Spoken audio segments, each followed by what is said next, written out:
Welcome back to the Field Notes Podcast. Good Thursday morning to everybody. I'm Jake Rowe. She's Kimberly Lee, and we got another episode for you. I believe this is our 8th one, and this is just flying by. It's a newsy, informational show today. But before I do anything else, I just want to check in with Kimberly. What's going on, girl? Just braving that cold. I was really hoping that 8% chance of wintry mix was going to produce something at 6 o'clock this morning, but now that it hasn't, let's bring on summer. I'm ready for some warm weather. How about you, Jake? It needs to give us some rare Georgia snow for me to really appreciate the cold. But yeah, it's nice and chilly outside, and it seems like it's settled in too, which is, I don't know. I'm a cold weather person too. So, but here's the thing. So I like the heat fine too. But by the time it heats back up, I'm ready for it. The thing I don't like is what we had for a little while, and what we'll have for a little while in the spring is wake up to 35, 40 degrees, and then it's 80 by the time, you're driving home from work. Yeah, hence you're wearing like 4 layers and you're just taking them off, but then putting them back on, and it's nuts. But I'm with you. Like, if it's going to be this cold, let's produce some kind of like one-time pretty snow, have a reason for it, and then let's move it out. Yeah, let's do the makeshift sleds and stuff like that. Have fun with the kids, throw some snowballs, do all those things. Yeah. I'm down with that. So about this show, let's preview it here real quick. I sat down with David Cannon, former GON staffer, current photographer who loves capturing scenes from the outdoors. He's an avid outdoorsman. I got a chance to sit down with him one-on-one. He actually sat in your chair, Kimberly, and we got to go one-on-one for about 30 minutes, and it's really cool just to kind of hear the old days of GON, to hear. I love the way he explained turkey hunting. I think folks are going to really enjoy that, and also capturing outdoors, images the way he does. And if you don't know, and you haven't seen David's work, he is incredible at it. We have a few of those that flash up during the interview if you're watching this. And then we've also got some intel from a Field Notes podcast alum, Taylor Rampley. He was on our second episode. The rut's over for the most part in the state of Georgia. So what comes next? And Taylor has a story up at gon.com that's wonderful about what it takes to be successful in the deer woods post-rut. And I think that's going to be really cool. But first, let's get to some news here, Kimberly, because there is some news in the state of Georgia. Yeah. We were informed of it here recently, and until late last week, it was just Lanier, Berrien, and Lowndes County with reports of CWD, but Atkinson County has now been added to that list with a new report of CWD. And now, Jake, you know a little something about Atkinson County, right? It's home. That's home. And when I saw that it was 14 miles from another confirmed case in Berrien County, that can only be one town, and it's the big city of Willacoochee. Willacoochee has also been featured in, I don't know if you've ever seen that movie Renaissance Man back in the day. I can't remember. I think it might have been Danny DeVito was in that. But they mentioned that I'm so-and-so, private so-and-so from Willacoochee, Georgia. And it was also in a sitcom one time. Obviously, the name is lends itself to laughing at a little bit. I told DK this, Daryl Kirby, our chief editor over at GON. I told him when, the last confirmed case came out that it was only a matter of time, that I thought that Atkinson County would probably be next because Berrien borders it, Lanier borders it, and then Lowndes is just on the other side of Lanier County. So not a surprise. And one thing I want to say about CWD, and we had Charlie Killmaster on our very first episode to talk about. I came away from that interview thinking, I kind of got this impression from Charlie, right? We, as the biologist, and speaking from the DNR's perspective, we have to take this very seriously. And we want hunters to be mindful of it. Yeah. But it's a real thing. But at the same time, like, I understand the people that are out there that feel like, I don't want to call it fear mongering, but I understand the people that are out there kind of like being like, this thing's been around for a long time. I think we're going to be fine. And I think I agree with that assessment. And you probably have a little bit more details kind of on what the DNR, has told us about CWD. Yeah, since we're talking about it and there's the new case there in Atkinson County, I just want to share like some very specific information from the DNR. It's going to be kind of factual and a little bit like textbook like, if you will, but I think it's important for our audience to hear it and understand. CWD was first discovered in 1967 in Fort Collins, Colorado. It's a fatal neurological disease of deer, elk, and moose caused by infectious misfolded proteins called prions. There are no current treatments or preventative vaccines. You can find it in deer, elk, moose, and it's been reported in 36 states, 5 Canadian provinces, and all the up-to-date information can be found on cwd-info.org. Again, that's cwd-info.org. There's no known transmission of CWD to humans. However, the CDC, the Centers for Disease Control, recommends that hunters harvesting a deer, elk, or moose from an area where CWD is known to be present, that they have that animal tested for CWD prior to consuming the meat, and don't consume it if the animal tests positive. It's, facts there from the DNR that, hey, it's there. This is how to handle it. Yeah, and referencing that interview with Charlie Killmaster, right? Because EHD's been around for a long time too. Right. And probably, this has been a hot and heavy year, at least it was to the point that we had talked to Charlie. It's important to point out that while the DNR reports this and they're taking it seriously and they're doing all those things, they're not sounding a bunch of alarm bells. I mean, when Charlie talked about it, it's really tough to toe this line, and I'm having trouble with it. Yeah. Charlie has already said, like, they know this is a slow burn. This thing's been around for almost 50 years, right? Mm-hmm. And it's a slow burn, probably going to deal with it for a long time. But at the same time, like, it's not something that I don't think hunters should be shaking in their boots about it, right? I don't think that's where we're at like this. And like Charlie told us in that very first interview, they want help from the hunters. They want help from people like us that talk to the hunters. And I see a lot of folks kind of claiming, too big of a deal is being made out of it.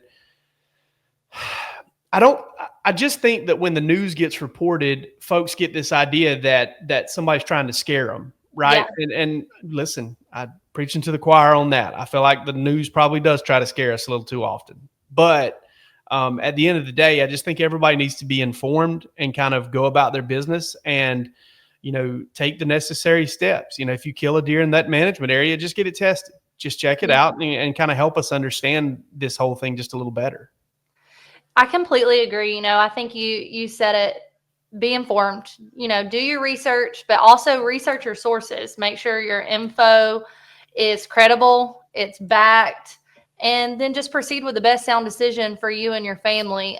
Fact check the information you have. Don't just take it at face value and then fact check it again. The more we do our own research, the more informed we'll be, especially if we're doing that research with a credible source like Charlie Killmaster and the DNR, making sure that we fully understand, when we live in a world where everyone has an opinion about something, opinions aren't always credible. So just make sure that you as a hunter, if you're wanting to make the best decision possible for you and your family, or you really want to just try to understand CWD in Georgia, just do your own research, work it out for yourself. Again, just make sure your sources are credible. And I think that'll kind of bring everybody back to a grounded level with understanding CWD here in Georgia, is just do the research. Yeah, no doubt about it. And again, I'll tell you this, and I'm not in the woods near as much as most people are. I love to get there when I can, but I look at this and I look at all the stuff that's been reported about it. And I understand the folks that are kind of like, it's almost like this, I was talking to Daryl again this morning about it. And Daryl was saying, hey, it's almost like, has anybody tried doing nothing? Just kind of letting it run its course and let's move on. I understand that point of view, and that's kind of the way you have to look at it. But it's one of those things, like, I feel like we do have to report on, But at the same time, I think we are also in a position to tell folks, not necessarily don't worry about it, but just kind of keep it in mind more than anything, and that's kind of the way it goes. And Charlie even told us, for these folks that track deer with dogs, like use dogs to find deer that you've shot and track them down. There's no evidence to suggest that they're at danger either, which I think is also important for people because listen, we got a lot of animal lovers out here, especially dogs. Who doesn't love dogs, right? Yeah. Moving on here, post-rut hunting intel from our man Taylor Rampley. I love talking to Taylor. I didn't talk to Taylor this time. I read what Taylor had to say, and it's an awesome article over at gon.com that I think everybody should kind of pop in and check out. And we're going to kind of share some bullet points from that article with Taylor, simply because I think it's valuable information for folks to know. Where should folks start with this late season post-rut hunting intel, Kimberly? We are going to reference this article, but if you're not a reader, there's also a video on our YouTube as well where Taylor got some of this on camera and recorded some of that as well. So you can check out that also. But when it comes to starting in post-rut, late season success, you need to prioritize the food sources and bed cover. Mature bucks aren't traveling very far because they're worn down from the rut. They're just not wanting to move. So definitely make sure that those food sources and bed cover are your priority when choosing where to hunt. Yeah, like when we pointed out back when we were talking about the rut, and me and you did that show, they're tired. They've been looking for love. That's right. Around the clock, and they're worn out right now. Another tip here.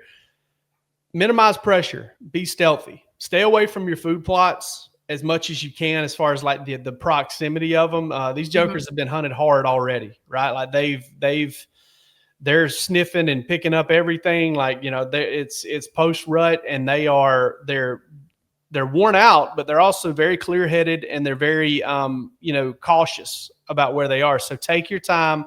Like I said, avoid those food sources and prioritize scent control.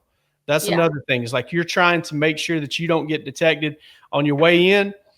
Hey, don't just charge into your stand in the morning. Take your time. Be quiet. Walk like prey, not a predator. On your way in, and just kind of take it easy getting in there. Yeah, for sure. With that scent control, watching your wind direction, ozonics, whatever you choose to help control that. Make sure you're applying it. Taylor references. Or the hunt advisors Taylor speaks with reference this in his article. But also they talk about making good use of your trail cameras. That's a big thing out there. Most of us are running them. Most of them are running them on a subscription basis where you're getting that alert during the day. You're like, oh, my deer's moving. But it's important to utilize those trail cameras because those are going to be your most recent intel. We do it all season, but it's super essential right now to be relying on that most recent intel from your trail cameers for MRIs. A lot better MRIs than I've had. That's for sure. The MRIs I have turn up bad news. And listen, everybody should be pretty much on point when it comes to using those trail cameras because it's such a big deal for everybody. Pre-season, post-season. Late in the season or early, it doesn't matter. Everybody's got their eyes on those trail cameras. So that's something certainly to keep an eye on. Prioritize weather and midday movement as well. Like, again, because of that pressure, still the deer, the information suggests that the deer is still going to move kind of toward the end of safe light outside. Like that's when their primary movement is going to be. That midday stuff is also much more in play now, but again, because there aren't as many hunters in the woods, during those, middle portions of the day. Yeah. And I read this a long time ago. I remember reading, I think this was in GON. If I'm not mistaken, this was in GON. I remember reading years and years ago. I'm talking about when I was a teenager and telling my dad like, hey, we used to try to hunt during the rut and try to, capitalize on that. But I remember reading this article about kind of how tough conditions outside gave you, they're tough on you, but the buck knows that, right? Like those deer know that, and they move during those times. I remember telling my dad, like, hey, maybe we need to start, hunting when it's coldest, when it's a little rainy, invest in some outdoor gear and stuff like that. And that's exactly what we're talking about here. those cold, rainy days here in late December, early January, test one or two of them out. Might be your opportunity to harvest that buck that kind of avoided you early in the season. And again, that pressure is less during those tough weather times, and it's, less during the middle of the day. And ultimately, you just got to be patient. This time of year, it's just, they're not on the move nonstop. Prioritize those food sources, minimize the pressure, make good use of your trail cameras, prioritize the weather, and change up your patterns a little bit. But maybe they've got you mapped out at this point in the year. Maybe you need to throw them a tendency breaker or something. But ultimately, you just got to be patient, and that's the key to it. And honestly, I hope when things slow down for me in January, I'm able to get back out there a couple of times. And I don't know if maybe I can work on Christmas or something to get the right rain gear and stuff like that to try that out myself. But I'm interested to see what I can make happen there in January as well, because the rut's just too busy for me to find time to get out in the woods working 7 days a week. Yeah, for sure. Before we move on for that, I'll impart some daddy wisdom on you. Something I don't know if it's like an old wives' tale or just like one of those things that Southerners say, or if I've learned that my daddy has kind of said things to me over the years that he may have just made up, or from his own experience, they've proven to be true. But he used to always say, just going down the road, look, the cows are laying down. It's going to rain. The deer are going to move. So apparently the cows predict the weather and the weather predict the deer. I'm not sure that that's actually what happens, but, I definitely did growing up here that, look, cows laying down, it's going to rain, the deer are on the move. And sure enough, he'd throw whatever he had at the time on, and he'd hit those woods. I got to last weekend hear stories about him and my uncle in the Midwest, and some of the most successful hunts they had most certainly were in some of the worst conditions. So the fact that your dad told you that, I don't even care if it's true. It's just one of those things. It's like, it's podcast worthy to know what daddy's telling you about hunting, And he's not even like old, Jake, he's not old. So it's not like a grandfather telling, a 7-year-old that. It's definitely just something that he imparted upon me. And I took it as, truth. That's the word, when it comes, what daddy says when it comes to hunting is the word. So, well, I've been lucky enough since, graduating college and meeting people to meet some folks from up in the North Georgia mountains. And one of them told me one time that a Georgia 50-year-old has the wisdom of an 80-year-old anywhere else. So that's always kind of stuck with me, is they're beyond their years in terms of what they've known, especially growing up in that generation. So some of these Georgia baby boomers have that World War II generation style wisdom, and I tend to listen to them whenever I can. I didn't when I was young, wish I had, but now I definitely do. Let's get to this interview with our buddy David Cannon, wildlife photographer and photographer extraordinaire, avid outdoorsman. He's going to talk to us about turkey hunting, about shooting photos of wildlife, about his time at GON. It's going to be so much fun. You're going to really enjoy it. And let's get to it.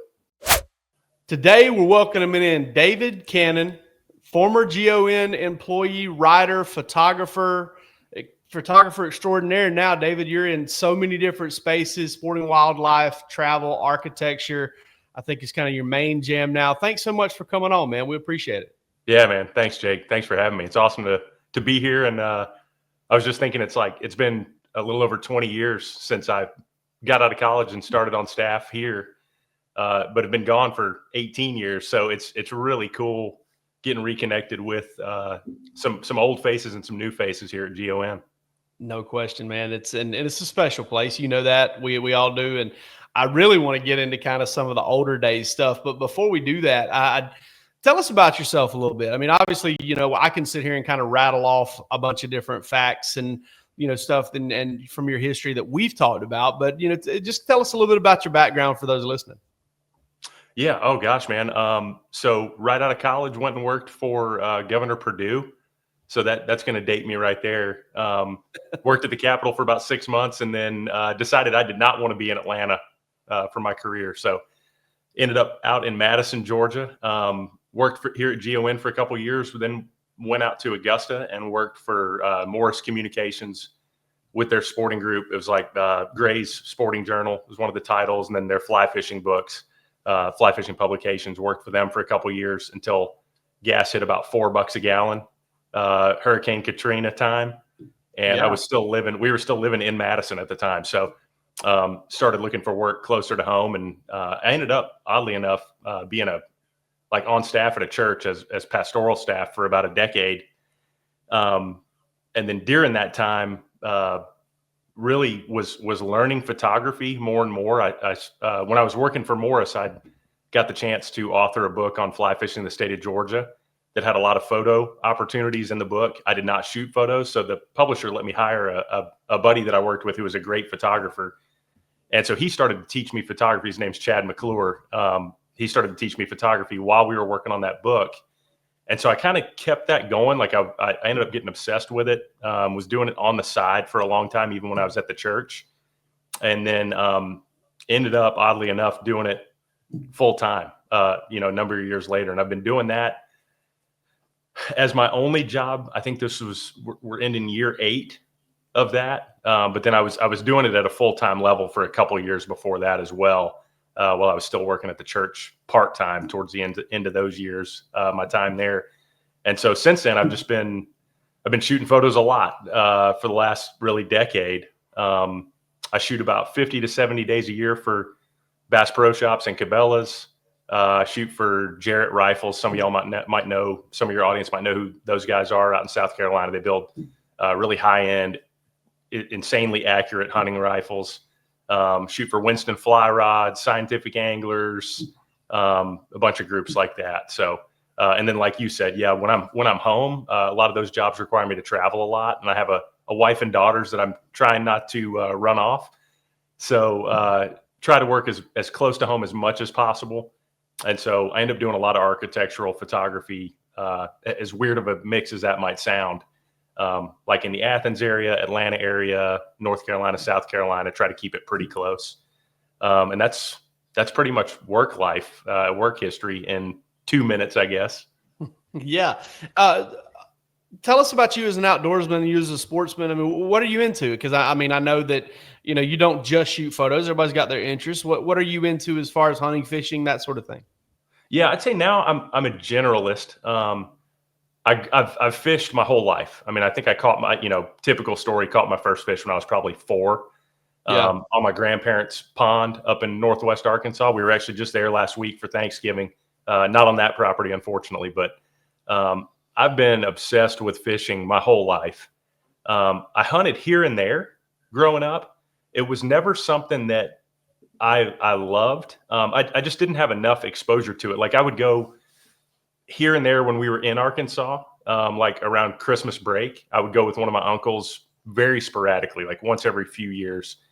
And then when I started working at GON, I started hunting more with the guys here.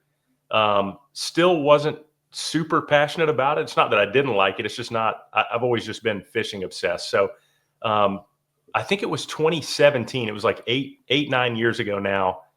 I just became hunting obsessed to the point where now, like in the spring, I used to just fly fish all spring. And probably the last like 5 springs, I don't know that I've fished a day. I'm in the woods after turkeys, getting my butt kicked constantly. I'm a terrible turkey hunter, but I'm obsessed with it. I love it. I love getting defeated by them for some reason. So, but in terms of, I'm 43. I've got a little bit of knowledge on a lot of things, I guess. Probably the only thing in the outdoors that I would say I'm maybe close to expert level of knowledge with it would be with the fly rod. I've been trying the last 5 years probably to keep track of different species I've caught on the fly rod, and I'm up to almost 100. Just keep a little list on my phone. Not all those are fish. I caught a bat on a dry fly up in North Carolina a couple years ago that thought I was throwing a real bug and ate it. And so I had like a bat on the end of my fly rod.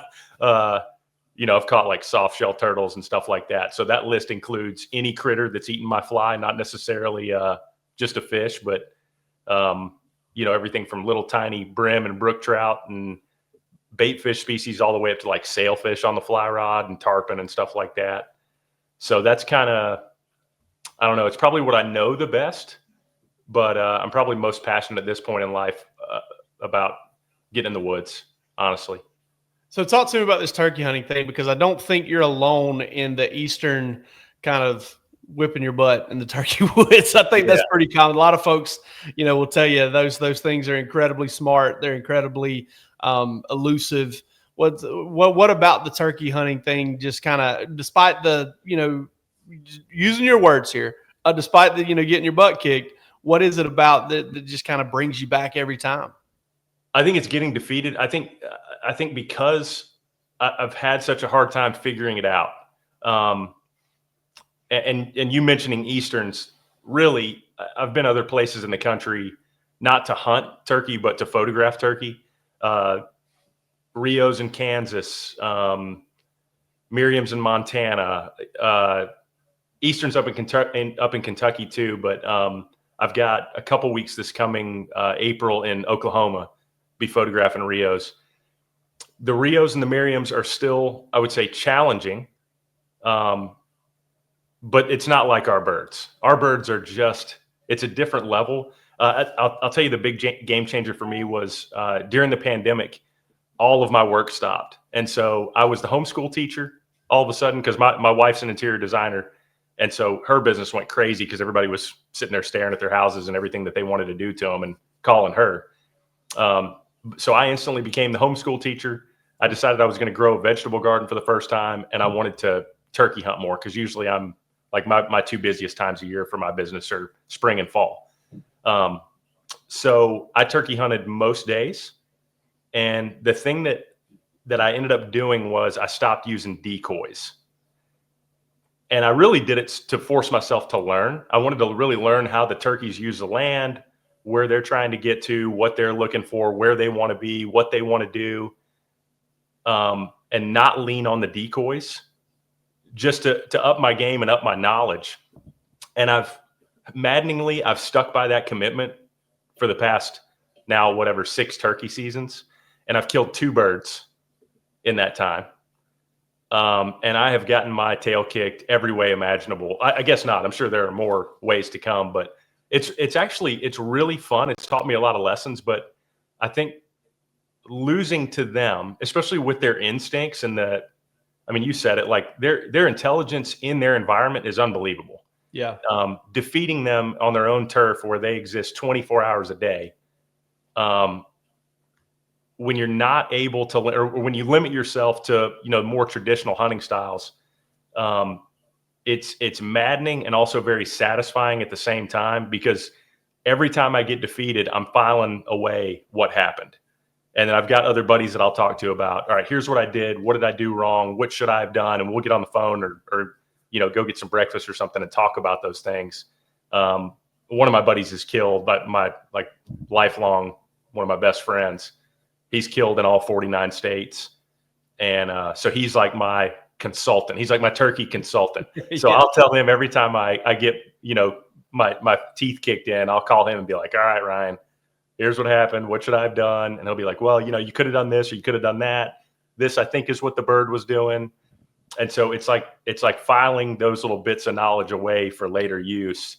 And I feel the last 2 years, I feel like I've been right on the verge of cracking that code. Not where I think I'm going to kill a bird every time I go out, but where hopefully I'm getting close to the point where I'm going to start killing a bird every season instead of every 3 seasons. So it's just trying to build that knowledge up. And honestly, it's been so fun.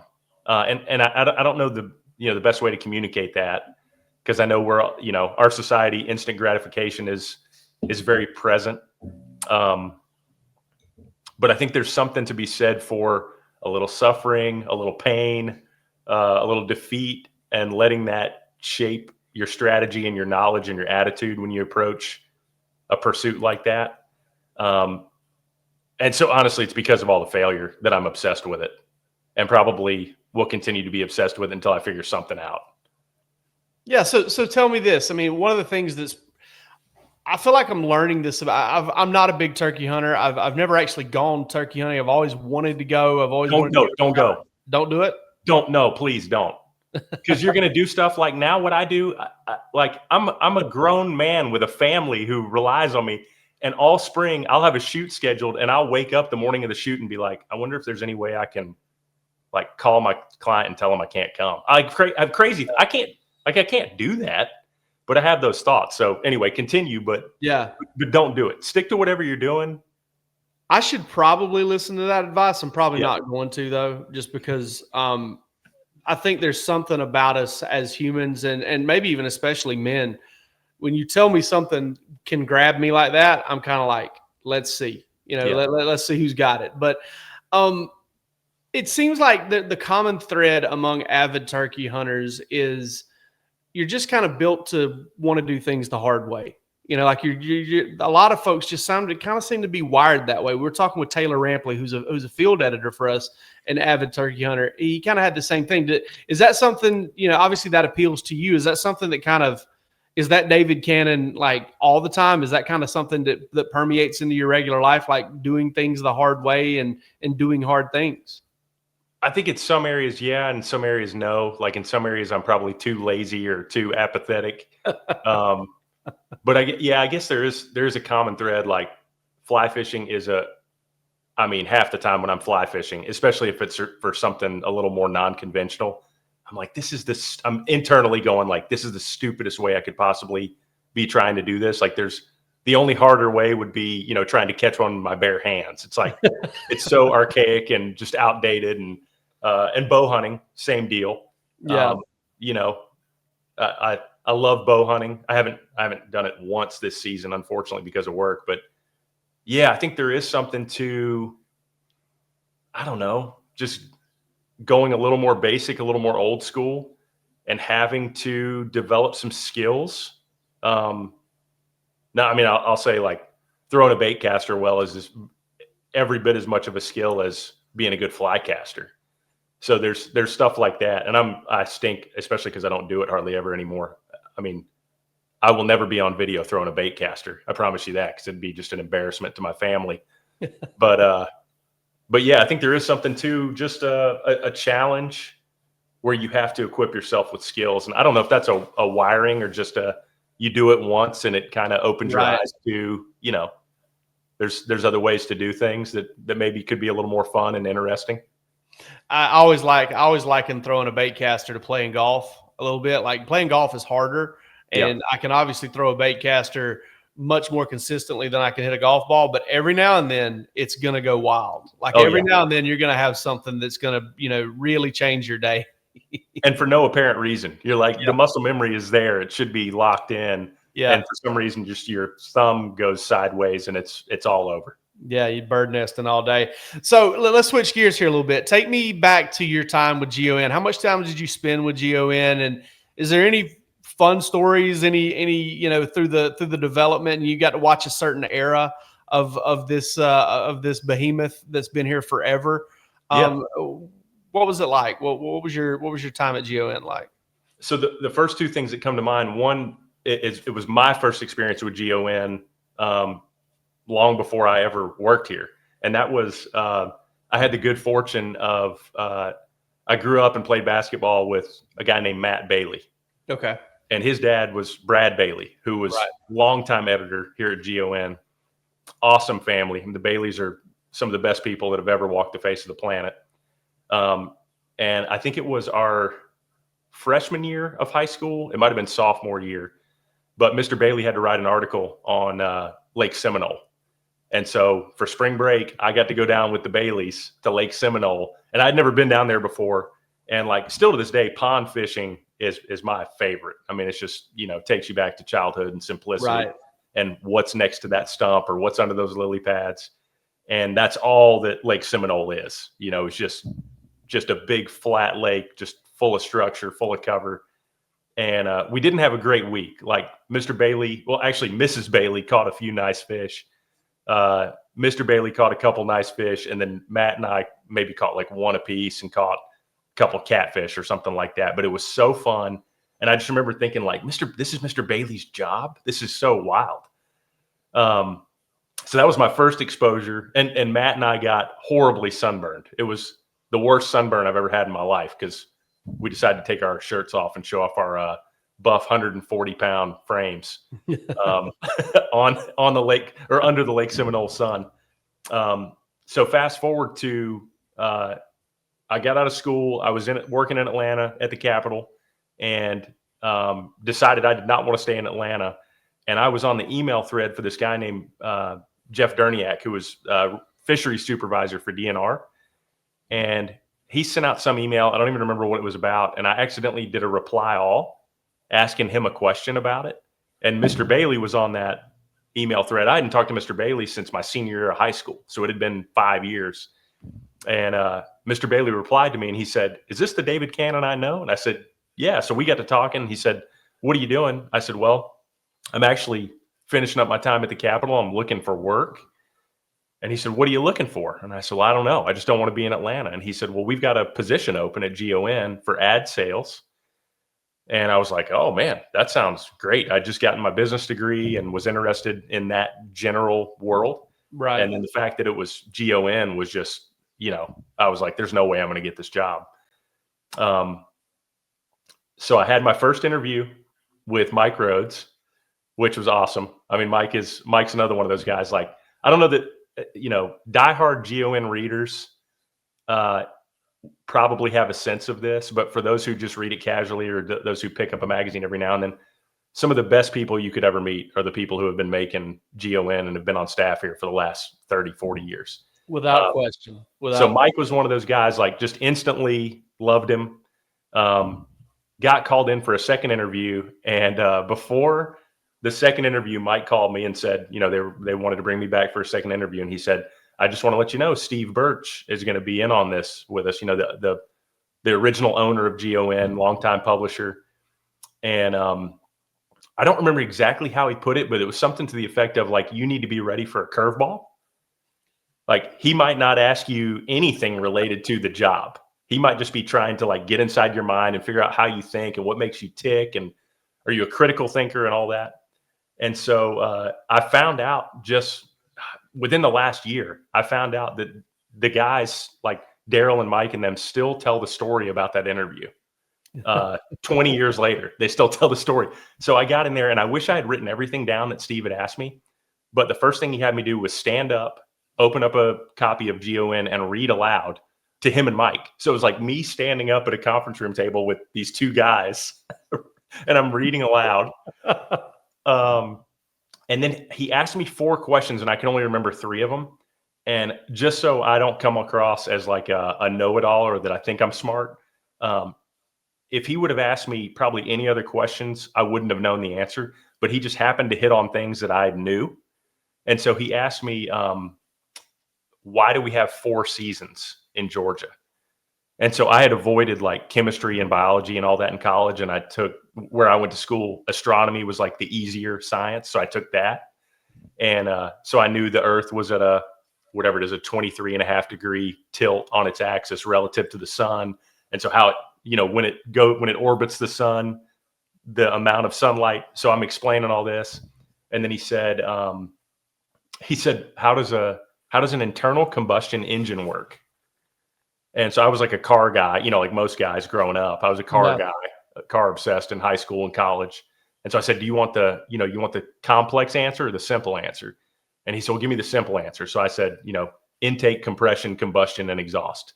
And he kind of did that to me, like, okay, like, that was a good answer.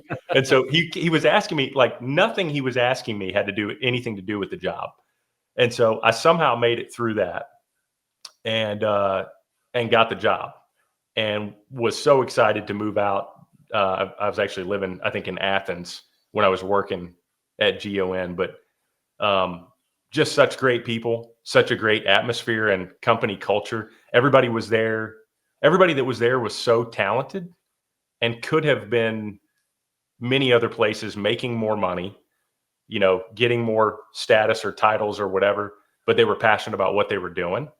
And, that's always been the culture of GON. And so getting to work with those folks, that's my memories of being there. And honestly, I even told Mike Rhodes this recently, like, if there would have been a place for me to go, like, up the ladder, I don't know that I would have ever left GON if they, if they would have kept me and not fired me. I don't know that I ever would have left, because it was such a fantastic place to work.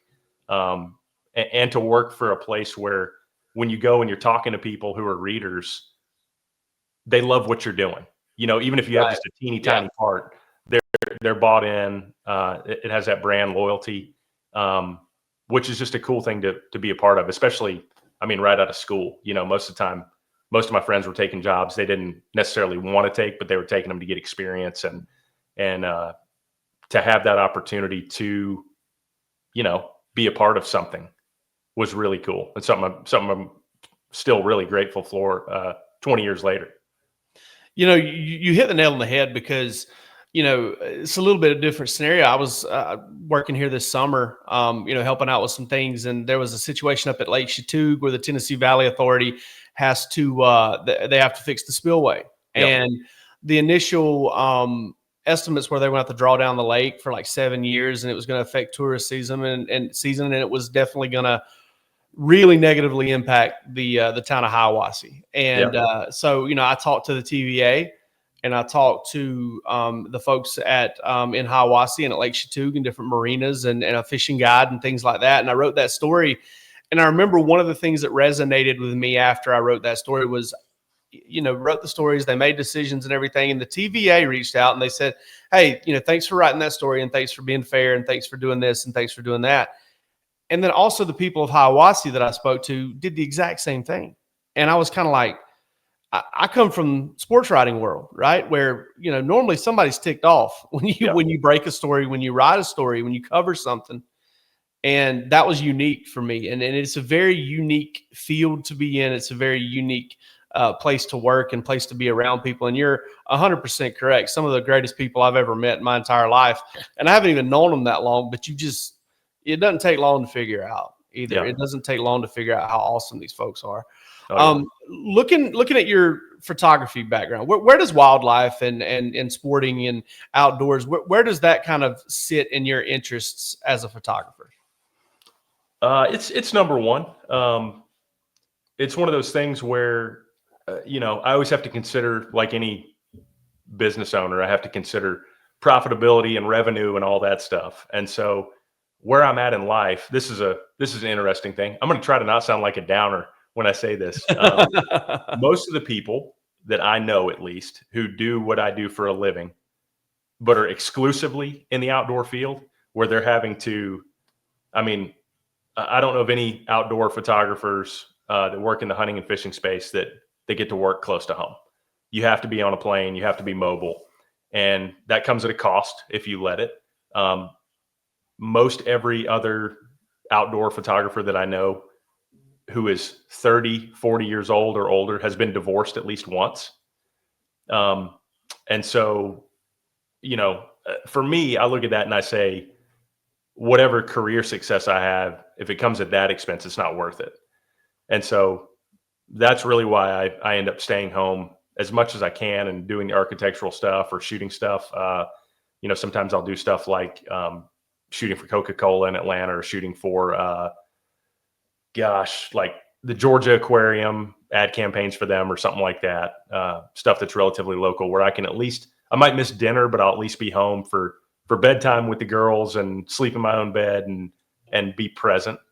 And so, I would say if I was a single guy, I would probably only do the outdoor stuff. There's definitely an appeal to it. There's a thrill to it.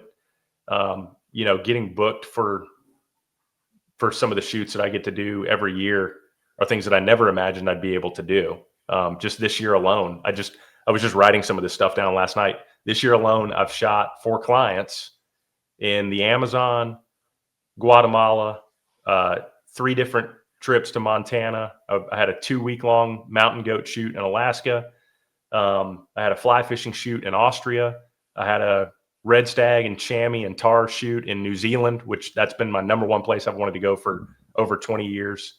Finally got to go there this year. Just got booked for another shoot there this coming June 2026. And so, there's an appeal to that where I could see where people would get to the point where they would say, or not even say it, subconsciously decide to choose that over their family or their spouse or whatever. And I don't want to make it seem like I'm the ideal husband or the best dad in the world or anything like that, because I'm not. But, you know, there has to be a line drawn. There have to be conversations with the family about, am I gone too much? Do you guys feel like I'm around enough? Am I present enough? Because ultimately, that's so much more important than any work, you know? Yeah, absolutely. Probably none of my clients are going to be around my deathbed. You know, and if I make bad choices, my wife and my daughters won't be there either, you know? So, got to respect that and got to appreciate them and love them as best I can. So, but it's definitely the most passionate work I do, for sure. So last question I've got for you. You talked about New Zealand, checking that box off. You're giving me all these awesome segues here.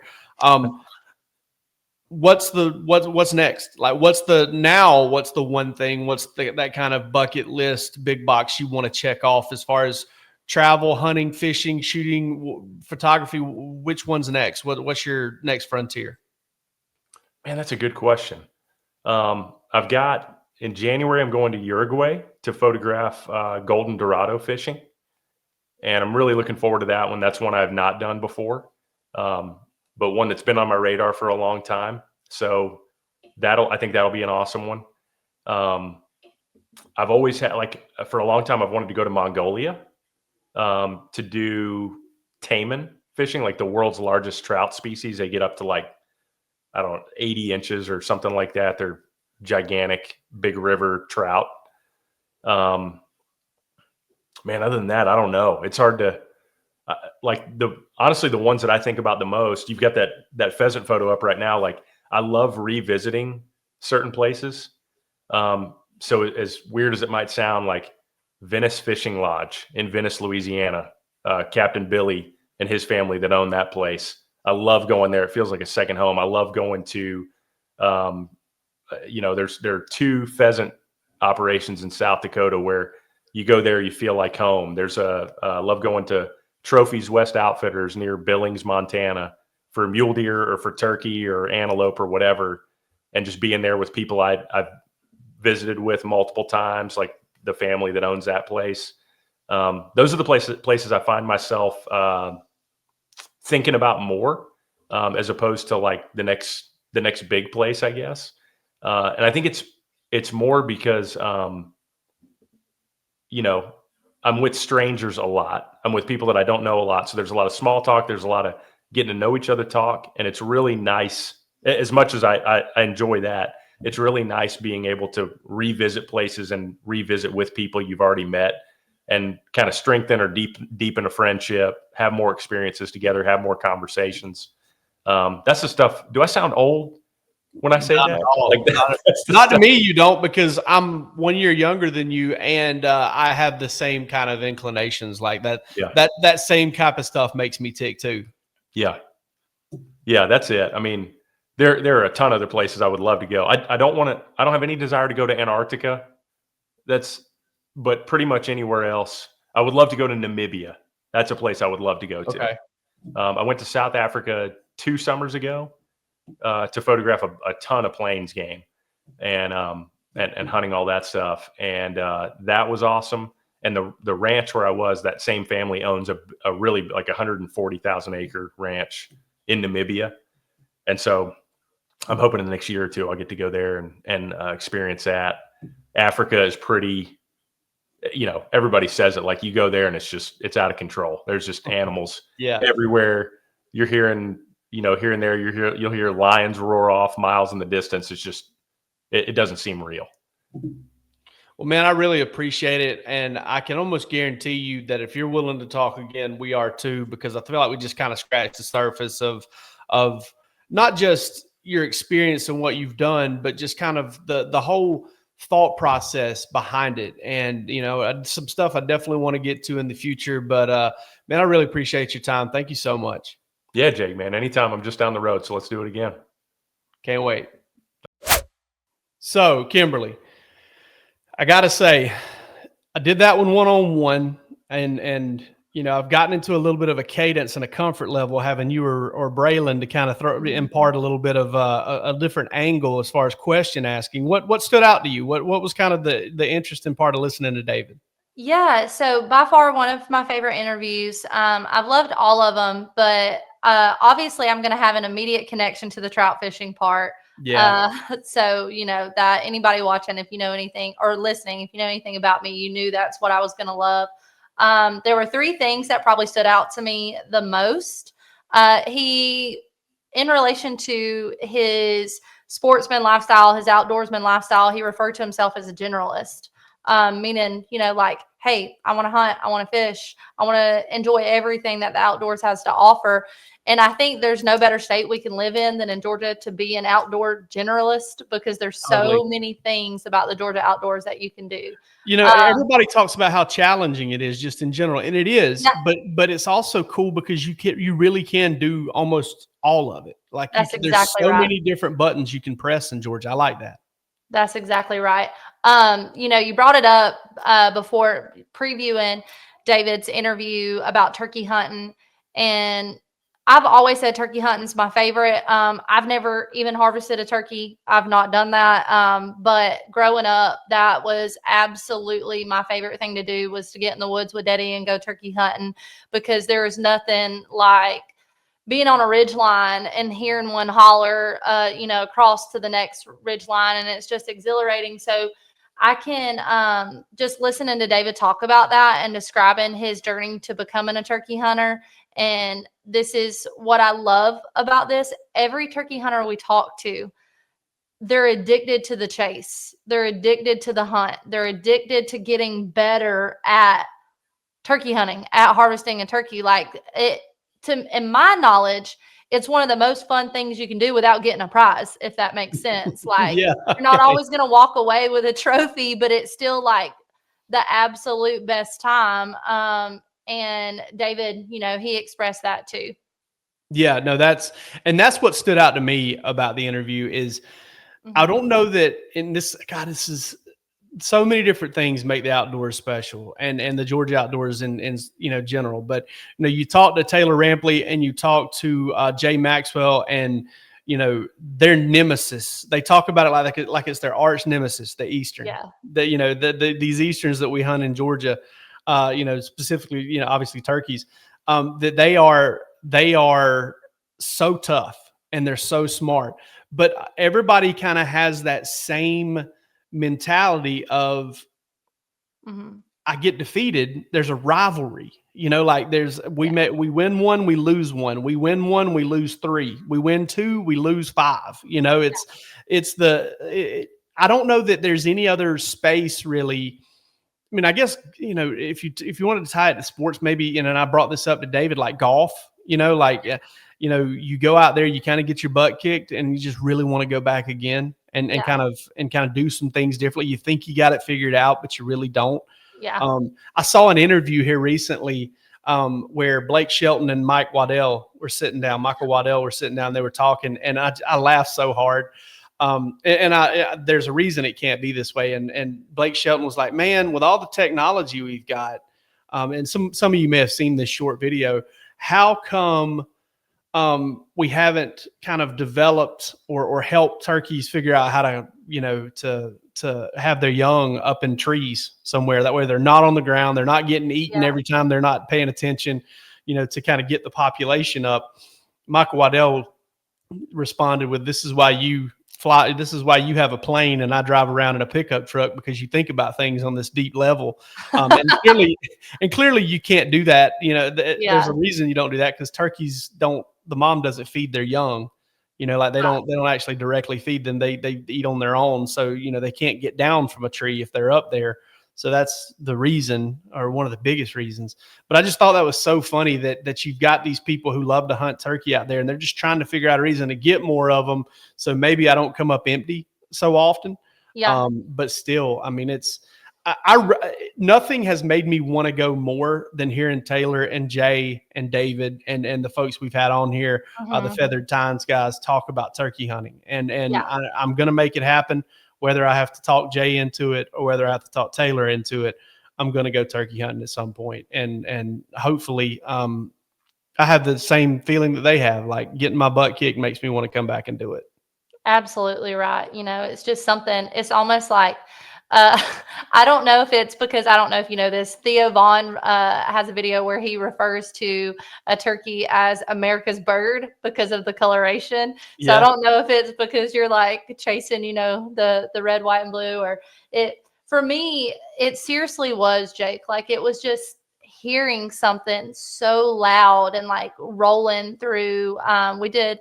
We would tromp all over some mountainous WMA areas when I was younger, and just being able to hear a turkey like just rumble through the valleys and over the ridges, and it'll make you shake. And again, I've never even harvested a turkey, only been present when my dad did it once, and still it's like, ooh, like, yeah, I can't even imagine, I probably would be just as an addict to the chase. But I am going to get back to David fishing, because the last thing that he said, or the last thing that really stood out to me, I thought it was super cool. Like he's sharing all these stories about all these exotic places he's been, and all these, his journey, kind of from like the beginning of his outdoor life, beginning of his career, his early days would you go into like the things that it's progressed to. But he goes back to say, even after all these crazy adventures, pond fishing is still his favorite. Yeah. And I think it's important to say why he said that. He said because of the simplicity. And I think that's so important to reference, because we do kind of live in a world where it's so hard to get like gratification. It feels like, hey, we accomplished this goal. What's the next one? Hey, I got this. What do I need to get next? And I think he's just kind of reminded us with that, like, hey, it truthfully is about the simple things, like just get outside, pond fish, whatever it might be, get outside, enjoy what's around you, take it back to the simple things, and just be grateful for it. That really touched my heart to hear him say that, especially from someone with as much experience as he does. So it makes me want to go pond fish. I hope that I never catch a bat on the other end of right. That was like wild. But I'd love Stay away from the dry flies. But yeah, I'd love to catch a big old brown like he has. So I loved hearing from David. Yeah, me too. And I will, to that point, I feel like so much of this ties together. The Feathered Tines guy, we have a clip out of the relatability of what they do.